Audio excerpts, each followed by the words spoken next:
विश्वामित्र समय शुभ जानी, बोले अति स्नेह मय वाणी। उठहु राम भंजहु भव चापा, मेटहु तात जनक परितापा। सुनि गुरु वचन चरण सिर नावा, हरस विषाद न कछु उरावा। ठाढ़ भये उठ सहज सुहाए, ठवन जुआ मृगराज लजाए। उदित उदय गिरि मंच पर, रघुबर बाल पतंग। बिकसे संत सरोज सब, हरसे लोचन भृंग। भगवत कथा रसिक महानुभाव, भक्तिमती देवियों, धनुष यज्ञ का जो प्रसंग श्रीमती सरला जी बिरला ने इस बार के लिए चुना, इस पर कई दिनों से हम सब विचार विनिमय कर रहे हैं। यह प्रसंग अनेक दृष्टियों से बड़ा ही अद्भुत है। यूँ जहाँ पर रामलीलाओं की परंपरा है, उत्तर भारत में विशेष रूप से, तो लीला के जिन प्रसंगों में जनता बहुत अधिक अपने को आनंदित अनुभव करती है, उसमें से धनुष यज्ञ भी एक। क्योंकि एक दृश्य होता है जहाँ पर देश देश के राजा एकत्र हैं। वो राजा तो एक अभिनेता ही होते हैं जो राजाओं का वेश बना करके कुर्सियों पर, आसनों पर बैठे हुए होते हैं। मध्य में एक धनुष बना हुआ होता है और राजा क्रमशः उसे उठाकर तोड़ने का प्रयास करते हैं। तो उसको नाटकीय बनाने के लिए यूं तो वो धनुष इतना हल्का होता है कि आप एक छोटा बालक भी उसे उठा ले, लेकिन अभिनेता को तो यही प्रदर्शित करना है कि वो धनुष बहुत विशाल है या बहुत भारी है। और ऐसी स्थिति में जो दृश्य मंच पर दिखाई देता है, राजा प्रयास कर रहे हैं, जोर लगा रहे हैं, सांस चल रही है, और यह भी दिखाने का प्रयास किया जाता है कि कुछ राजा उसको उठाने के प्रयास में गिर पड़े। दर्शक बड़े आनंदित होते हैं और बच्चे तालियां बजा करके बहुत आनंद लेते हैं। तो धनुष का प्रसंग यह बड़ा रोचक प्रसंग है, किंतु बाहर से रोचक प्रतीत होने वाला यह प्रसंग अनेक रहस्यों से भरपूर है। आपके योग मैंने ध्यान आकृष्ट किया था कि यज्ञों की परंपरा हमारे यहाँ वैदिक काल से ही प्रचलित रही है, और उन वैदिक यज्ञों में मुख्य देवता के रूप में इंद्र या वरुण या कुबेर, अथवा बाद में जब उसको पौराणिक परंपरा से जोड़ा गया तो हरि यज्ञ या शिव यज्ञ, इस तरह से यज्ञों के अनेक नाम आपको पढ़ने, सुनने और देखने को भी मिलते हों। विज्ञापन आता होगा कि वहां पर एक यज्ञ ऐसा हो रहा है, पर यहाँ यज्ञ को एक जो नाम दिया गया वह नाम बड़ा विचित्र सा है, जिसके लिए महर्षि विश्वामित्र श्री राम से यह कह करके जनकपुर चलने का आग्रह करते हैं, आदेश देते हैं कि वहां एक यज्ञ हो रहा है। धनुष यज्ञ सुनि रघुकुल नाथा, हर्ष चले मुनिवर के साथ। तो मानो महर्षि ने उस सारे घटनाक्रम को यज्ञ के रूप में ही देखा, और जब श्री राम से उन्होंने या लक्ष्मण जी इसको उसमें उनसे सम्मिलित होने का आग्रह किया, तो उनका उद्देश्य यही था कि यद्यपि श्री राम या श्री लक्ष्मण वहां आमंत्रित नहीं किए गए थे, और किसी राजा या राजकुमार का बिना निमंत्रण के ही कहीं पहुंच जाना उतना शोभन नहीं है, पर ब्रह्मर्षि ने उसको नाम दिया यज्ञ। और यज्ञ में किसी निमंत्रण की अपेक्षा नहीं है, वहां पर व्यक्ति सहज अपनी श्रद्धा भावना से सम्मिलित हो सकता है। तो यह जो धनुष यज्ञ शब्द चुना गया वो बड़े ही महत्व का है। यज्ञ की जो क्रिया है उसमें आहुति दी जाती है, अन्न आदि की आहुति दी जाती है, चावल की, तिल की, घी की, यौ की, सुगंधित पदार्थों की भी आहुति दी जाती है। पर इस यज्ञ की अंतिम आहुति क्या है? यूं कहें कि इस ये जो यज्ञ होते हैं उनका चरम लक्ष्य क्या है, उसका चरम रूप क्या है? तो वस्तुतः जब वो यज्ञ भौतिक स्तर पर होता है तो उसके पीछे कामना होती है। भगवान ने अर्जुन को जो यज्ञ का उपदेश दिया उसमें इसकी ओर संकेत करते हुए कहा कि व्यक्ति को, समाज को यह चाहिए कि यज्ञ के द्वारा वो देवताओं की आराधना करे, देवताओं को आहुति दे और बदले में देवता उसकी कामना को पूर्ण करे। और उसका परिणाम सूत्र दिया भगवान ने उस यज्ञ के लिए, परस्परम भावयन्तः श्रेयम परम वाप्सथ। यज्ञ के द्वारा आप देवता को प्रसन्न कीजिए, आपकी कामना पूर्ण करके देवता आपकी बदले में इच्छा पूरी करे। यह एक यज्ञ चक्र है। और ये परस्परम भावयन्तः ये समाज का भी सूत्र है। आप जब समाज में कोई व्यवहार करते हैं तो अगर आपका उद्देश्य यह है कि नहीं, मुझे अच्छा ये लग रहा है या मुझे इसमें लाभ होगा, दूसरे को लाभ हो चाहे कष्ट हो, इससे हमें क्या लेना देना है, तो यज्ञ भावना नहीं। और जब परस्पर भावना है लेन देन का, आप दूसरे को दीजिए, दूसरा आपको दे, और लेने और देने का यह चक्र जो है अगर वो सही अर्थों में किया जाए तो वो उसको यज्ञ की संज्ञा दी गई। किंतु यह तो उस यज्ञ की बात है कि जहां पर व्यक्ति में कामना है।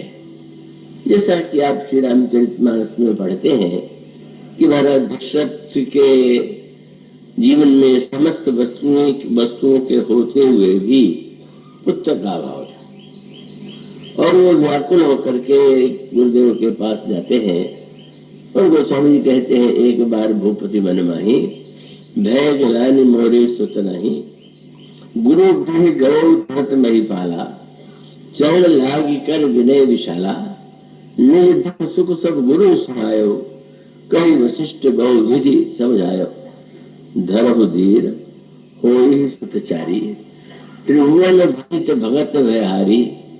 और अगला वाक्य, श्रृंगी ऋषि वशिष्ठ बुलावा, पुत्र काम शुभ यज्ञ करावा। यहाँ पर पुत्र काम के साथ साथ एक शब्द और जोड़ा गया है, शुभ यज्ञ। और इसका तात्पर्य है कि कामना से आप अशुभ यज्ञ भी कर सकते हैं और लोग करते हैं। मंत्र में शक्ति है, क्षमता है, और व्यक्ति उसका उपयोग और दूसरों को पीड़ा पहुंचाने के लिए, कष्ट देने के लिए यदि करता है तो यज्ञ की क्रिया है, इसलिए उसको यज्ञ कहेंगे, लेकिन वो शुभ यज्ञ नहीं। और ये यज्ञ के साथ शुभ शब्द जो है वो अत्यधिक महत्वपूर्ण और आवश्यक है। इसलिए आपने परंपरिया यह देखा होगा कि जब आप दीपावली का पूजन करते होंगे तो दीवार पर जो एक दो शब्द लिखे जाते हैं, वो क्या होते हैं? दो शब्द होता है शुभ और लाभ। और इसलिए शुभ और लाभ की दृष्टि से भी उस दीपावली के मुख्य दो देवता हैं, गणेश जी महाराज और महान लक्ष्मी। तो मन लाभ की उपलब्धि महालक्ष्मी के द्वारा होगी, यह उसके पीछे कामना है। पर उसके साथ साथ शुभ जो लाभ जोड़ा गया, गणेश जी मानो अशुभ लाभ भी होता है, दूसरे को हानि पहुंचा करके भी व्यक्ति लाभ पा सकता है, का एक व्यक्ति डाका डाल करके भी लाभ पा सकता है। लेकिन दीपावली का अभिप्राय है कि हमारे जीवन में लाभ की आवश्यकता है, पर वो लाभ जो है वो शुभता से युक्त हो। और इसीलिए गणेश के रूप में उन देवता का हम पूजन करते हैं जो विवेक के देवता है। और जहाँ पर व्यक्ति जो है कि जो पूजन या आराधना करता है वो किसी को कष्ट पहुंचाने के लिए नहीं करता। तो ये जो कल आपके सामने एक बात कही गई थी उसकी व्याख्या नहीं की गई कि रावण भी यज्ञ करता है और मेघनाद भी यज्ञ करता है, पर मेघनाद का यज्ञ शुभ यज्ञ नहीं है। गोस्वामी जी ने यह शब्द बताया कि विभीषण जी ने प्रभु को आकर के यह सूचना दिया कि महाराज मेघनाथ यज्ञ कर रहा है। तो यज्ञ भावना तो हमारे दर्शन, हमारी संस्कृति का महत्वपूर्ण शब्द है, लेकिन वहां पर विभीषण ने यज्ञ के साथ एक शब्द जोड़ा, क्या बोले? मेघनाद मख करी अपावन, अपवित्र यज्ञ कर रहा है। और उसमें अगला और व्याख्या की गई, यज्ञ भी कोई अपवित्र होता है क्या? जहां पूजा की जा रही उसे आप अपवित्र क्यों कह रहे? खल मायावी देव सतावन, आप किसी से शक्ति प्राप्त करें और प्राप्त करके उसी को कष्ट देने लगे। जा पर नीच बड़ा जातो जैसे नीच बढ़ाई भावा, सो प्रथम ही रही ताही नसावा। इसी वृत्ति का वह प्रसिद्ध उपाख्यान है जिसे आप भस्मासुर की कथा के रूप में जानते हैं। भस्मासुर भगवान शंकर की आराधना करता है, पूजा करता है, यज्ञ करता है, और जब भगवान शंकर प्रसन्न होकर के उससे कहते हैं कि मैं तुम्हारी इस पूजा से प्रसन्न हूं, तुम क्या चाहते हो? और भस्मासुर कहता है कि आप मुझे वरदान दीजिए कि जिसके सिर पर मैं हाथ रखूं वो भस्म हो जाए। और अपने सहज स्वभाव से शंकर जी जो है उसे स्वीकार कर लेते हैं, कह देते हैं। पर वो दुष्टता का खल, जो मेघनाद के लिए खल शब्द कहा गया, खल वृत्ति क्या है कि भगवान शंकर की पहले तो पूजा किया, प्रसन्न किया, उनसे वरदान मांगा, पर वरदान मांगने के बाद भगवान शंकर से कहा कि आपने जो वरदान दिया है वो ठीक भी है कि नहीं, इसकी परीक्षा में आपके सिर पर हाथ रख करके दो।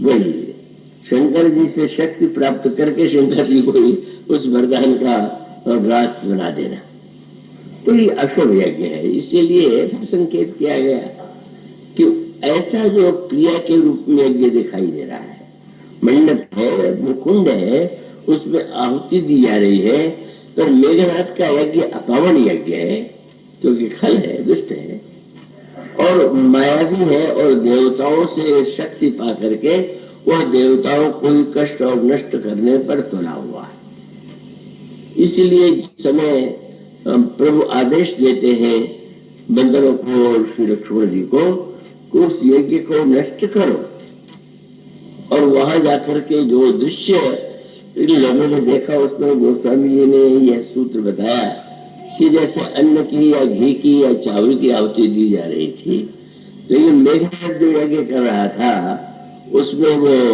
रक्त और भैंसे के मांस से आहुति देते रुधिर और भैंसा। मानो बलिदान का अर्थ एक तो यह है कि व्यक्ति देश के लिए बलिदान हो जाता है, किसी श्रेष्ठ कार्य के लिए बलिदान हो जाता है, और ये बलिदान का अर्थ दूसरे का सिर काट दो। तो बलिदान आपने तो दूसरे की उसको दूसरे को कष्ट पहुंचा करके आप जो क्षमता प्राप्त करना चाहते हैं समाचार पत्रों में मिलता है।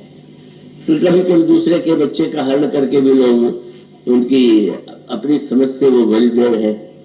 तो ये जो बलि जिसका प्रारंभ से ही उसमें क्रूरता है, निर्दयता है और उसकी शैली अपवित्र है, अब ये यज्ञ क्रिया के रूप में दिखाई देने पर भी यज्ञ नहीं है।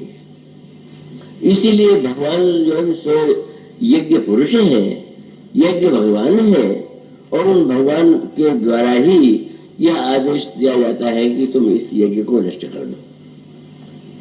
तो इसका अभिप्राय है कि कोई व्यक्ति अगर दूसरों को कष्ट देने के लिए, पीड़ा पहुंचाने के लिए मंत्र जप करे, यज्ञ करे, अनुष्ठान करे, तो अनुष्ठान पवित्र है ही। और फिर जब रावण भी जब पराजित होने लगता है तो रावण भी यज्ञ करता है, और वो महल में ही एकांत स्थान में यज्ञ करने जाता है, और विभीषण आकर के सूचना देते हैं। और वहां पर भी एक शब्द जोड़ा गया, मेघनाद के लिए शब्द जोड़ा गया, मेघनाद मत करई पावन खल मायावी देव सतामन। तो रावण के लिए वाक्य आपको पढ़ने को मिलेगा, नाथ करई रावण एक भागा, यज्ञ कर रहा। तो यज्ञ की क्या निंदा की जानी चाहिए किया?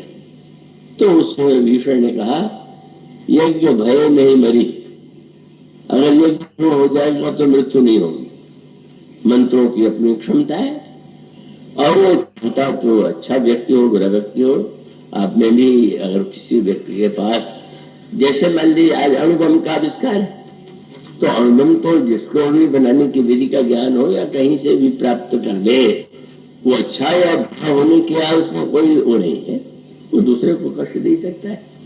तो इसका अभिप्राय ये है कि यज्ञ मंत्र शक्ति का प्रतीक है। मंत्रों की में जो क्षमता है, देवताओं के द्वारा जो शक्ति प्राप्त होती है, वो यज्ञ का एक बहिरंग रूप है।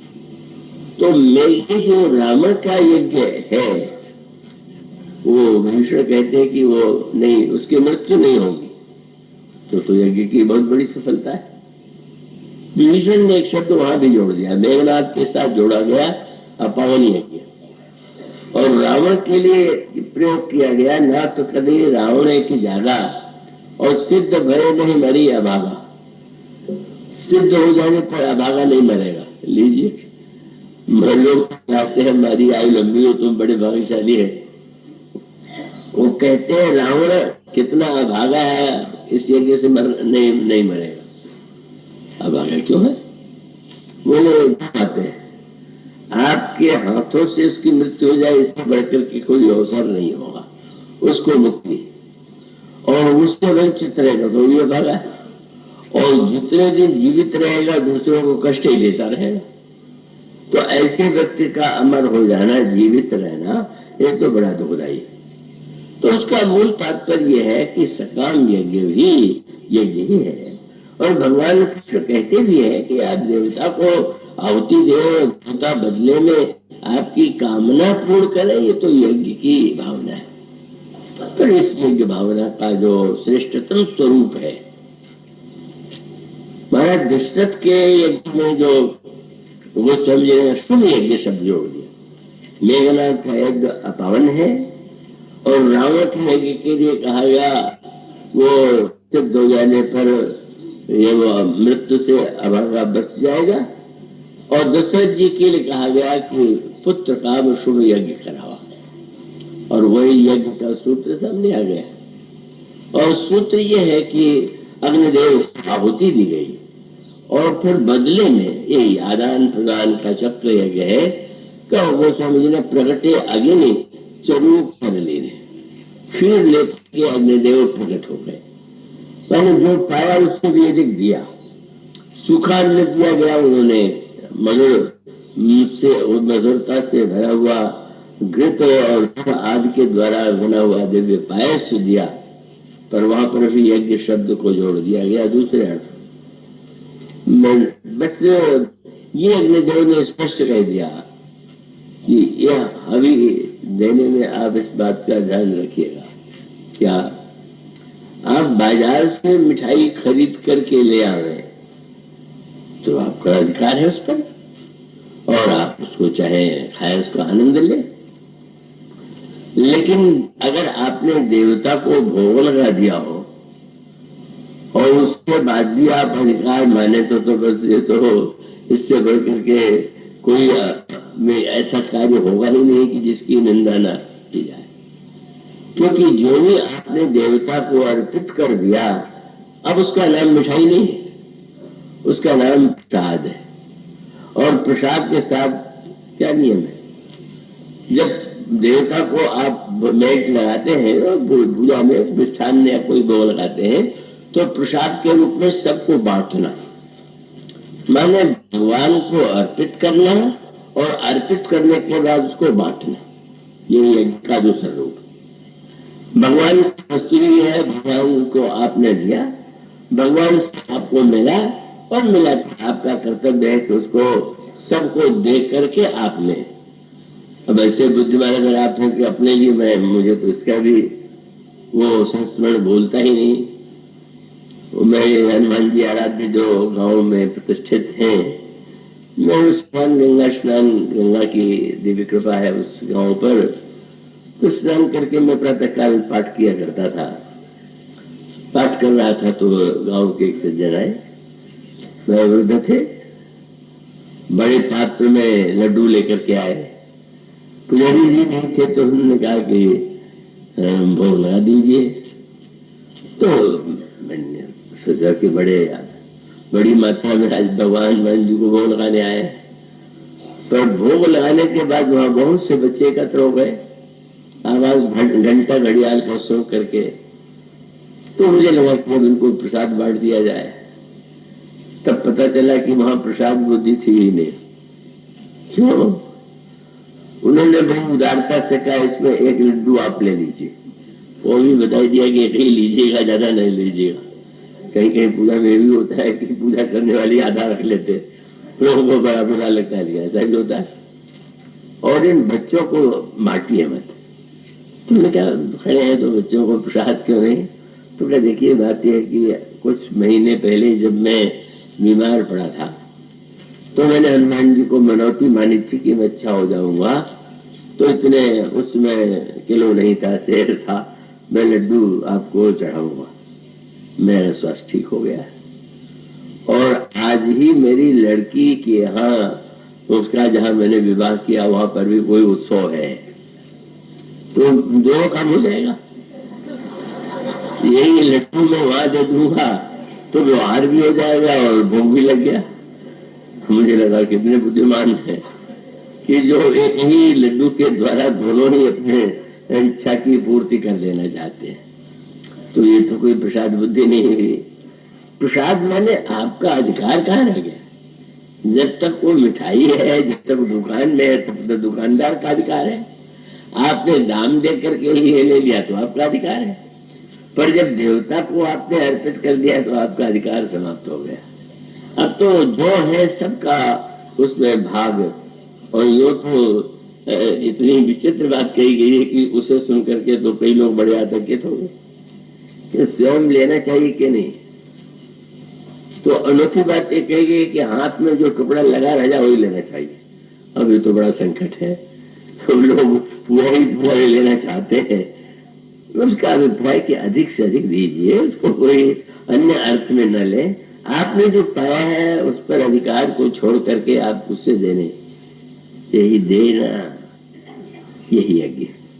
इसलिए अग्निदेव ने महाराज दशरथ से स्पष्ट कर दिया कि हवि में जो खीर दे रहा हूं, लेकिन याद रखिएगा, मैं जानते हैं महाराज दशरथ के कई विवाह हुए, और आपकी कोई प्रिय रानी हो और आप उन्हें खीर दे दें कि पुत्र तो इन्हीं को मिले, तो ये यज्ञ भावना के विरुद्ध होगा। तब शब्द उन्नत या हवि बांट ही देव उन्नत जाए, इसे बांट दीजिए। कैसे बांटे? जथा योग जय भाग बनाई, जो जिस योग्य है उसको अवश्य दीजिए, पर भाग प्रत्येक को मिलना चाहिए।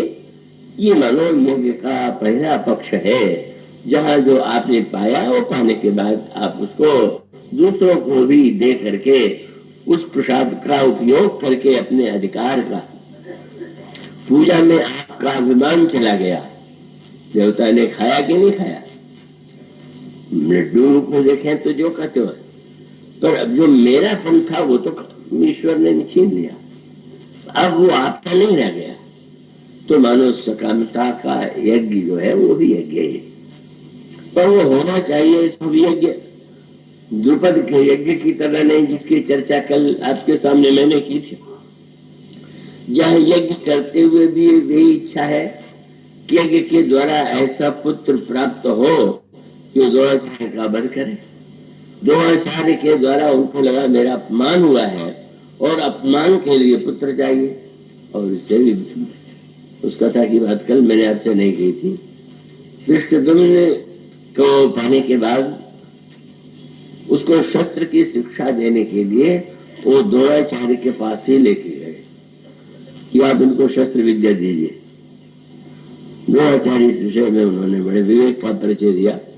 वो जानते थे कि इसी व्यक्ति के हाथ से मेरी मृत्यु होगी, लेकिन अगर कोई विद्या प्राप्त करने आया है तो गुरु के रूप में मेरा कर्तव्य है कि मैं दूं। और इस तरह से द्रुपद का जो यज्ञ है वो शुभ यज्ञ तो नहीं है।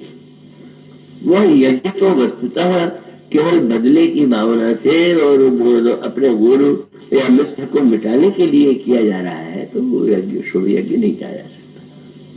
तो इसलिए सकामता के द्वारा, आप कामना के द्वारा भी देवता को की पूजा करके, अर्पण करके, और वो वस्तु कौन सी हो, आहुति दे और भैसा, वो तो पत्रम, भगवान कहते हैं पत्रम पुष्पम फलम तोयम यो में भक्त्या प्रक्षति। मुझे पत्ता ही दे दीजिए, पुष्प दे दीजिए, थोड़ा फल दे दीजिए, न हो तो कल जल दे दीजिए, भावना से आप यदि देते हैं तो मैं उससे ही संतुष्ट हो जाता हूँ।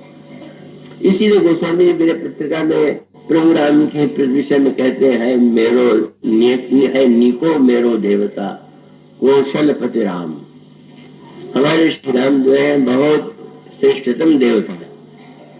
क्या इन देवताओं में और अन्य देवताओं की तुलना में आप इनको श्रेष्ठ क्यों बता रहे हैं? तो कभी कभी लोग कहते हैं कि वो देवता को बलि नहीं दी गई और नहीं दिया गया तो नाराज हो गए, और लोग फिर उनको मनाने के लिए। पर वहां गोस्वामी जी मेरे पत्रकार में कहते हैं, हमारा देवता, हमारे जो श्री राम है, उनकी विशेषता है कि पूजा बलि चाहे नहीं, चाहे एक प्रीति। उनको पूजा भी नहीं, उनको बलि भी नहीं, बस केवल आप अपने भावना से ही उन्हें परितृप्त कर सकते हैं। मूल तो उसका अभिप्राय यह है कि हमारे हृदय में यज्ञ की भावना का उद्देश्य दूसरों को कष्ट पहुंचाना न हो करके केवल उसका उद्देश्य यही होना चाहिए कि उस यज्ञ के द्वारा जो हमें प्राप्त हो, हम उसका वितरण करें। इस तरह से सकाम यज्ञ का स्वरूप महाराज दशरथ के चरित्र में दिखाई दिया। लेकिन महाराज जनक का जो यज्ञ है, महाराज जनक सकाम व्यक्ति नहीं।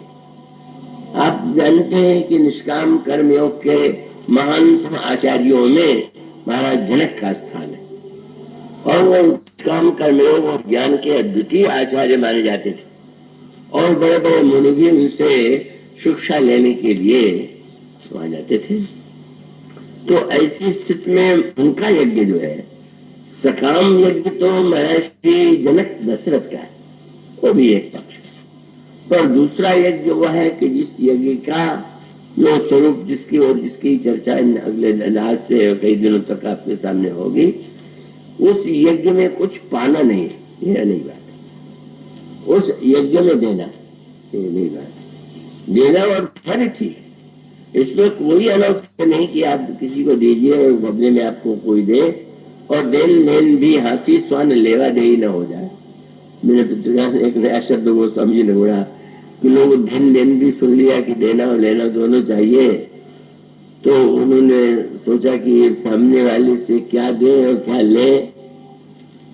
तो उन्होंने कहा कि मेरे पास एक कुत्ता है, आप उसे ले लीजिए और हाथी दे दीजिए। क्यों? बोले हाथी को तो खिलाना पड़ता है, केवल शोभा की वस्तु है। कुत्ता तो बड़े काम का जानवर है, बड़ी सुरक्षा करता है। माने ऐसा तर्क करना कि अपने पक्ष में हम जो दे रहे हैं बड़ी उदारता से दे रहे हैं। तो कुत्ता तो शोभा के नहीं, बड़े काम का है, और उसको खिलाना भी हाथी की तरह बहुत थोड़ा खिलाना है, लीजिए और हाथी दीजिए। पर वो जो व्यक्ति था वो उससे भी आगे था, उसने कहा ठीक है, और वो कागज का हाथी बनवा के ले आया। और ले आके कह दिया कि इसे लीजिए, इस हाथी की विशेषता ये है कि बिल्कुल नहीं खाता, तुम्हारा कुत्ता हुआ जो दे रहे हो तो वो तो कुछ खाएगा। तो गोस्वामी जी ने कहा समाज में ऐसी लेन देन की वृत्ति जब उत्पन्न हो जाए, उसका उन्होंने नामकरण किया हाथी स्वर्ण लेवा देवी। तो हाथी स्वर्ण लेवा देवी है कि नहीं है, ये तो ठगी है।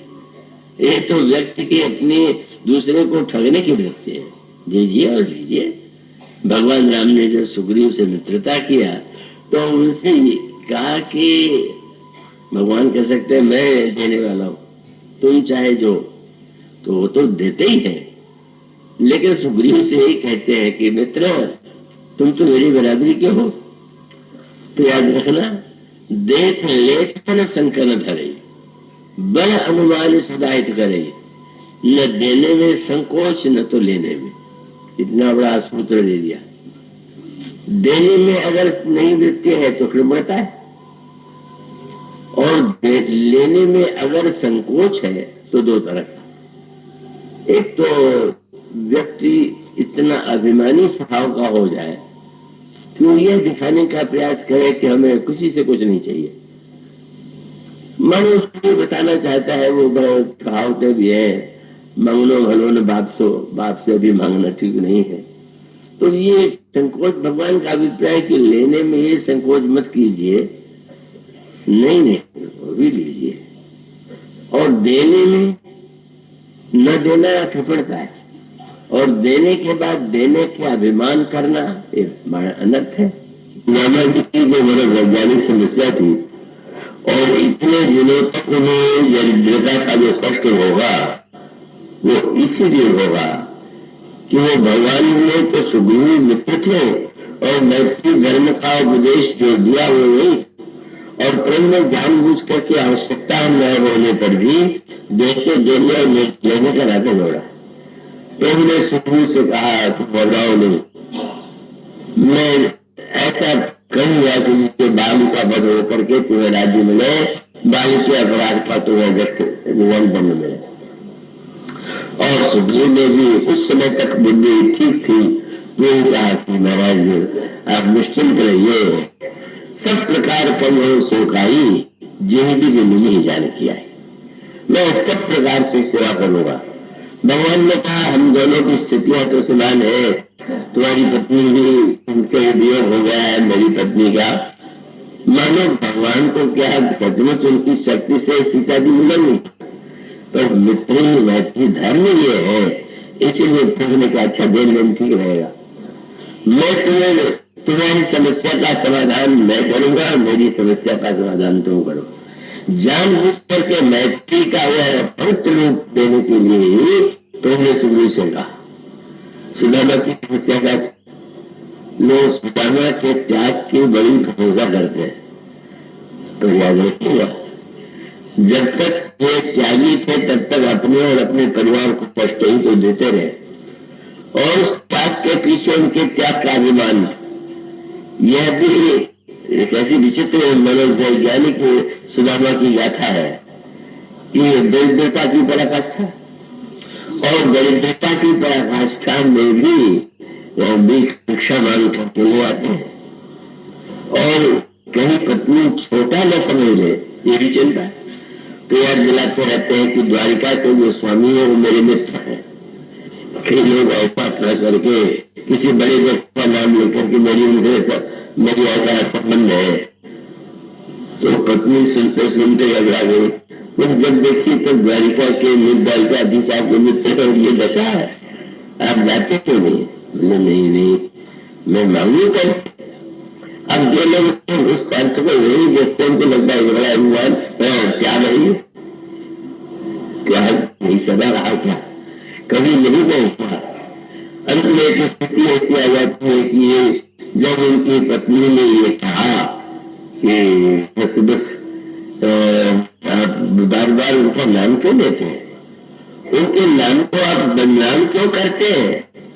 क्या कहेंगे लोग कि उनके मित्र की यह दशा हो गई? आपको बड़ा भाई अपने को त्यागी दिखाने का बड़ा एक वह है, कितना उनका सम्मान होता है, तो क्या होगा? फिर भी अभिमान छूटना, और जाति का अभिमान सबसे कठिन है। क्यों? और अभिमान तो बाद में होते। धन का अभिमान तब होगा जब बहुत आशा पैदा करेंगे।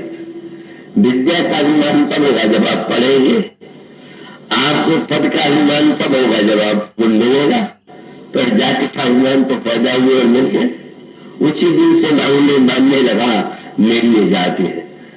मानो यह एक अभिमान, वो मानो अभिमान का अर्थ क्या होना चाहिए, उसका तात्पर्य क्या होना चाहिए, और अंत में भी वो छूट नहीं रहा। तैयार भी चीज से हुए तो कहने लगे मित्र के पास बिना कुछ लिए कैसे जाए, जाएंगे तो बराबरी का नाता रहेगा ना, और बराबरी का नाता कैसे होगा। तो वो चावल की भेंट देना है, वो भी भीख नहीं मिला हुआ। जीव जो कुछ करता है तो भिक्षा ही है, क्यों सुदामन की भिक्षा नहीं, हम लोगों की भी दशा है ये। और वो रुपया को लेकर के बेचारी ने ऐसी पोटली में जो कि जिसका वस्त्र इतना पुराना है दे देती। पर जब वो द्वारिका का वैभव देखते हैं तो अब संकोच लगने लगा कि कटी गई क्या पोटली को कैसे भेंट में दूं, और उसने बगल में घुमा लिया। पर भगवान की वार्ता है, मित्र से उन्होंने ये दिया उसको सामने में, और दिया कौन? ऐसा कैसे हो सकता है मित्र की तुम यहाँ आए हो और भाभी में कुछ न भेजा हो। अब जो क्या कहे सुदामा की क्या दिया वो दिखा नहीं होता है क्या, उन्होंने कुछ नहीं बनाया क्या, आपको क्या आवश्यकता। बड़े विरोधी उनको लगता है लड़कपन की आदत अभी गई नहीं।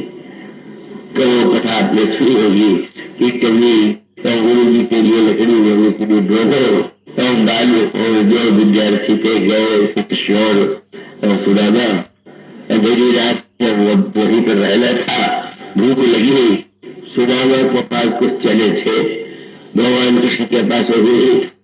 ये सब लीला करके भगवान जीव और नर और नारायण में जो अंतर है, अब वो जब चावल जब वो अंधेरी रात में चना चबाते हैं तो उसकी आवाज होती है।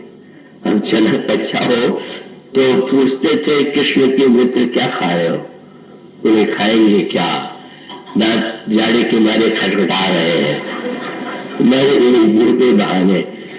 माने वो भगवान से वो भी देने में उसको संकोच लगता है, और वो उसमें भी भगवान को नहीं देना चाहता। अकेले ही जीव की अभिलाषा है कि वो भोगों को भोगे, भगवान के से भी बहाना बनाना। वो जब लोग पद जाते हैं भगवान आपको क्या दे, आपको तो सारा संसार ही आपका चंदन है मंदन है, तो बहुत बढ़िया होता है। ज्ञान की दृष्टि से ठीक है, पर न देने का अगर यही उपाय हो कि चंदन कैसे लगाए, वो तो आपका माथा ही नहीं है, या चंदन ही आपके योग्य नहीं है, बहाना नहीं है, तो ठीक है, ज्ञान की बात है। लेकिन वैसे और भगवान कृष्ण कितने कौतुकी कि बलात् से मिले थे, अच्छा। और वो चावल जब बिखर गया तो चावल को ही आप देते हैं। मानो एक और जीव का मिथ्याभिमान और दूसरे भगवान की उदारता। और इसीलिए किसी ने कहा भगवान बड़े ही प्रेम से उस चावल को, चावल न बना हुआ न पका हुआ, वो चबा क्यों रहे हैं? तो भक्त ने कहा चावल नहीं चबा रहे हैं, चावल नहीं चावो दारिद्र सुदामा की दरिद्रता को चबा रहे हैं। तब दरिद्रता तो तभी दूर हुई जब भगवान के पास आए। जीव की समस्या यही है कि वो भगवान से वो देने में भी संकोच करता है और लेने में भी संकोच करता है, पर वो देन और लेन का क्रम बहुत अच्छा है। अंत में सुदामा की समस्या का समाधान भी उसी से हुआ। पर यहाँ जो महाराज जनक है वो वहां तो भगवान आए हैं दशरथ के घर में, पर पुत्र बन करके आए, और पुत्र से तो लेन देन का ही नाता होता है। आप पुत्र को देते हैं और इस आशा से कि वृद्धावस्था में आपकी सेवा करके आपको देगा। लेकिन ईश्वर ने अगर सीता जी के रूप में जनक के यहाँ जन्म लिया है तो पिता और पुत्री का नाता उस तरह का नहीं होता। पुत्री के संबंध में तो पिता को यही लगता है योग्य वर को मैं अपनी कन्या को अर्पित करूं और जितना भी देना संभव हो। आज तो उसके लिए छीना झपटी अत्याचार सहज भाव से पिता के द्वारा उसको देने के वहां पर वो जो निष्काम और उसमें भी समर्पण करेगा। दशरथ का यज्ञ देने और लेने का यज्ञ है और जनक का यज्ञ केवल देने देने का यज्ञ है।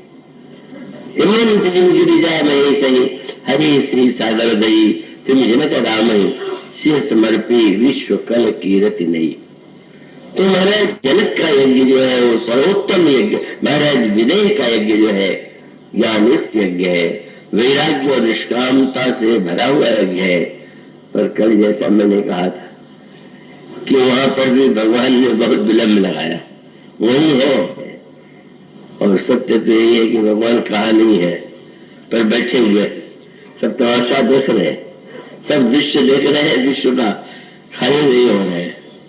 संत और गुरु की भूमिका क्या है कि भगवान से क्या उठिए उठिए विश्वामित्र सर्वे समझानी बोले अति स्नेह में माने, उठिए उठिए बहुत देर, वह जो भाषा है। इसीलिए भगवान को भक्त वत्सल कहते हैं।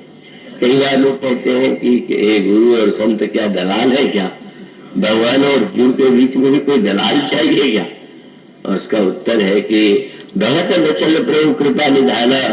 जब आप गाय से दूध लेना चाहते हैं तो आप जानते हैं कि दूध गाय जो देगी वो तो बछड़े के लिए देगी, और आप बुद्धिमत्ता से उस बछड़े को आगे कर देते हैं। उसको देख करके उसमें वात्सल्य उमड़ता है, उसके स्तनों में दूध आता है और वो आप उस दूध में थोड़ा दूध उसे पिला करके सब ले लेते हैं।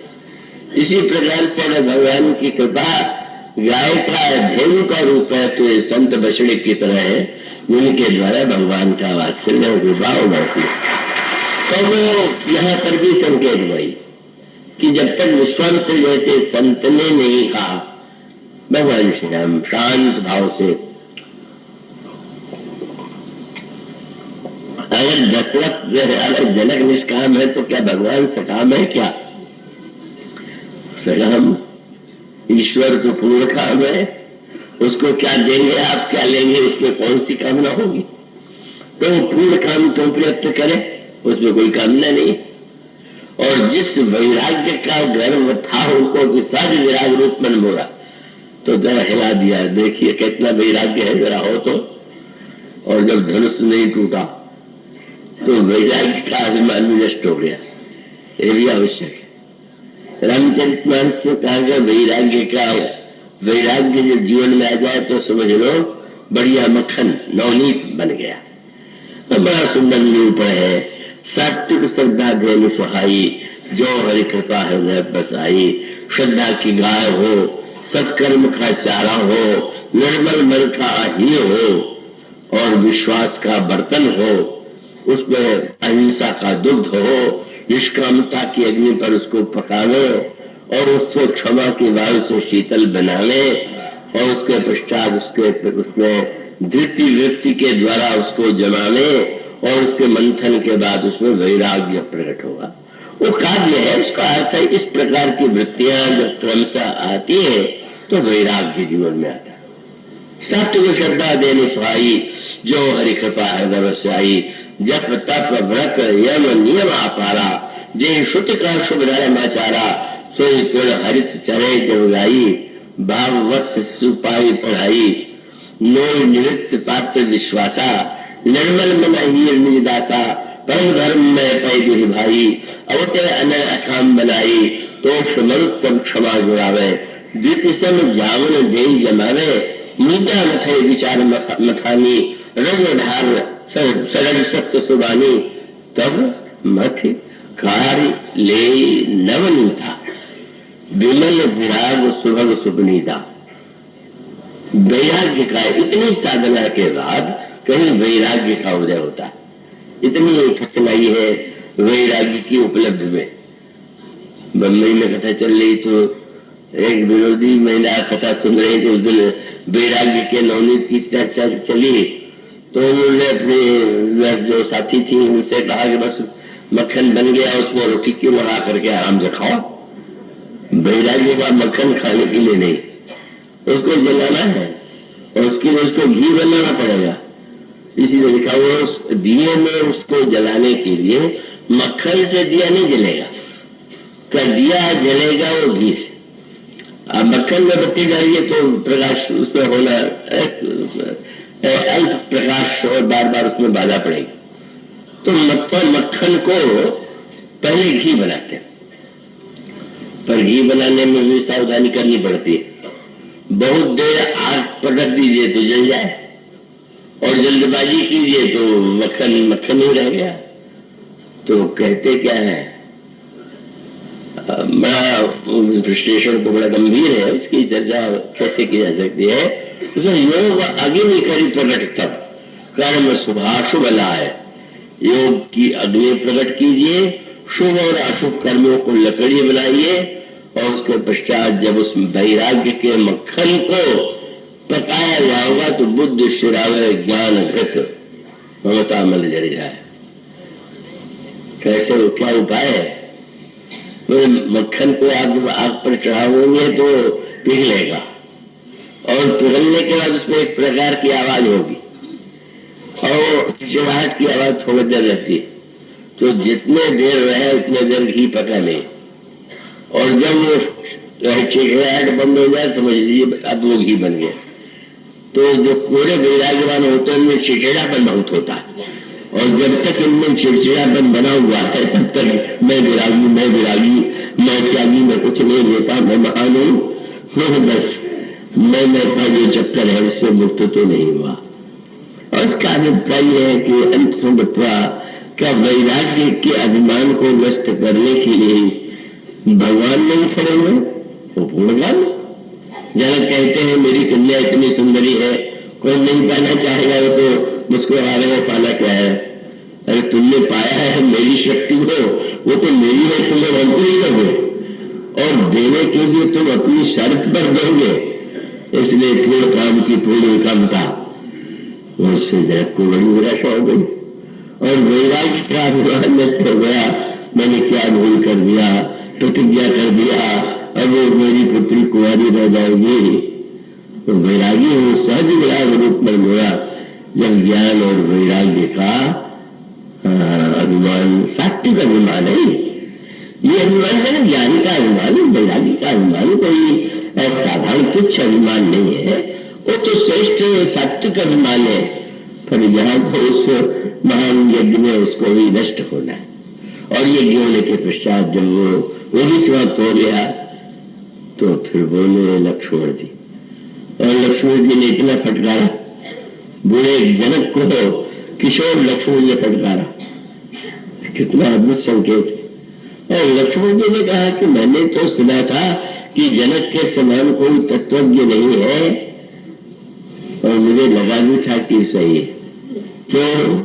बोले हम दोनों को देख करके महाराज ने जब ये कहा महर्षि ब्रह्मर्षि से कि ये तो ब्रह्म ही दो रूप बना के आया, तो मुझे लगा था कि सचमुच इनके विषय में जो प्रशंसा ठीक थी। पर आज उनकी व्याकुलता देख करके लगा कि वो शायद झूठा ही था, क्योंकि ये ज्ञान होता कि ये ब्रह्म है, तो ये तो ज्ञान होता कि सीता कौन है, और सीता अगर शक्ति है तो उनको चिंता क्यों हो रही है कि उनका ज्ञानी हो, वो विवाह को अनादिकाल से ब्रह्म और शक्ति तो सदा सदा से अभिन्न है। इसलिए उन्होंने कहा आपने ऐसा कह दिया, कहीं जनक जैसा अनुचित मानी, वो मूर्ख ऐसी बात करता तो वरिष्ठ न होता, बहुत बड़े ज्ञानी है ऐसी बात के। और तब स्तब्धता छा गई, जनक संकोच में गड़ गए, और तब संत की भूमिका सामने आई। संत ने कहा उठो राम, पर पूछा गया इतनी देर तक क्यों नहीं उठे, पहले कह देते उठ जाओ। वो स्वामी ने सूत्र दिया, बहुत सुंदर सूत्र है, क्या बोले विश्वामित्र समय शुभ जानी, ये काल तत्व जो है समय तत्व, ये ज्योतिष शास्त्र को उतना महत्व जो प्राप्त है, उसका अभिप्राय है कि व्यक्ति जो है वो महत्वपूर्ण है, पर देश उससे बड़ा है, और देश से भी बड़ा काल है। ये कहते हैं ना कि सारी पृथ्वी को शेष जी अपने सिर पर उठाए हुए, तो अब उसको कई बच्चों का खिलवाड़ समझते हैं, कहाँ है शेष, तो उसका अभिप्राय ये हुआ कि देश भी दिखाई दे रहा है और व्यक्ति भी दिखाई दे रहा है, पर शेष के रूप में जो काल तत्व सबको धारण करने वाला वो नहीं दिखाई दे रहा, अदृश्य है। और सबसे अधिक शक्तिशाली जो है वो काल है, समय है। इस सत्य को जो व्यक्ति नहीं जानता वो व्यक्ति बहुत बड़े भ्रम में रहता है। यही विश्वामित्र की विशेषता है। और एक बार, इसीलिए कई बार ज्योतिष एक महान उद्देश्य से उसकी रचना हुई है कि व्यक्ति काल की सहायता भी अपने जीवन में प्राप्त कर ले और शुभ समय में शुभ कार्य के लिए जागृत हो। पर यह न भूलिएगा कि इस व्यक्ति के जन्म कुंडली से जैसे भूकंप आया तो जब लाखों व्यक्ति मरते हैं तो वो कोई व्यक्ति के जन्माक्षर से उसका कोई संबंध नहीं, वो मनोदेशकृत विपत्ति है जिसमें व्यक्ति का महत्वगुण हो गया। और जो कालकृत समय है उस काल को तो कोई देखता नहीं है। वो अद्भुत काल तत्व जो है वो सबको बस उसी के द्वारा सब संचालित है। सृष्टि का सृजन, सृष्टि का पालन, सृष्टि का संहार। अब जब प्रलय होगा तो सबकी जन्म कुंडलियां कहाँ जाएंगी और अलग अलग देशों की जन्म कुंडलियों का क्या होगा? वो काल तत्व का समय है। वो एक बड़ा दार्शनिक दृष्टि से विचार करने का है। विश्वामित्र इतनी दूर क्यों नहीं बोले? बस अभी समय नहीं आया। इस सत्य को जो समझ लेता है उस पागलपन में नहीं कि ये लोग ज्योतिष के नाम पर कुछ न कुछ स्थिति में पहुंच जाते हैं कि उन्माद जैसा लगने लगता है। उसका महत्व है। विश्वामित्र समय सुन जानी। और एक बार अगर व्यक्ति समझ ले कि देश हमसे बड़ा है और देश को भी धारण करने वाला काल सबसे बड़ा है, तो आपको अभिमान कैसे होगा? अभी तो व्यक्ति को सफलता पर मैंने ऐसा किया, मैंने ऐसा किया और वैसा किया और ऐसे ऐसे किए और समस्या का समाधान किया, ऐसा बोला, ये मैं बढ़ता जा रहा। पर एक दिन जहां पर समय ने आपसे करा लिया, आपने क्या किया? आप सदा कर सकते हैं क्या? जो कुछ होता है उसके मूल में समय है, काल है। इसीलिए परशुराम जी और श्री राम के संवाद में काल तत्व को लेकर विवाद हुआ। उन्होंने कहा कि धनुष तोड़ने पर तुम्हें देख के तो नहीं लगता, तुम बड़े नम्र लगते हो, पर इतना बड़ा कार्य करने के बाद तुमने क्या, तुमने उन्मान नहीं होगा? दिखावे में तुम नम्र हो पर भीतर से उन्मान है। बंजू चाहता बर्बाद। जो उत्तर दिया वो योग शिष्य कहा गुरु के सिद्धांत का पालन है। उन्होंने कहा महाराज, अभिमान तो तब होता कि जब मैंने तोड़ा होता, और जब मैं तोड़ने वाला होता इतना अभिमान क्यों लगाता? क्योंकि गुरु जी ने कहा और काल तक तो उन्होंने कहा महाराज, छूटे ही टूट पिनाक पुराना। काल से जो वस्तु बनी है नष्ट होती है। समय वो महत्व है। अन्य राजा इसलिए नहीं समझ में कि समय से पहले गए और मैं सफल दिख रहा हूं इसलिए कि गुरु जी ने समय से भेज दिया। महत्ता समय की है, महत्ता मेरी नहीं। अब मैं किस बात का? ये इतना बड़ा सूत्र है कि प्रत्येक को समझना चाहिए। आपको गुरु में जो सफलता जो कुछ मिल रहा है वो समय का महान काल तत्व है। इसलिए विश्वामित्र समय सुन जानी। इसके बाद कल होगा शुभ समय भगवान की।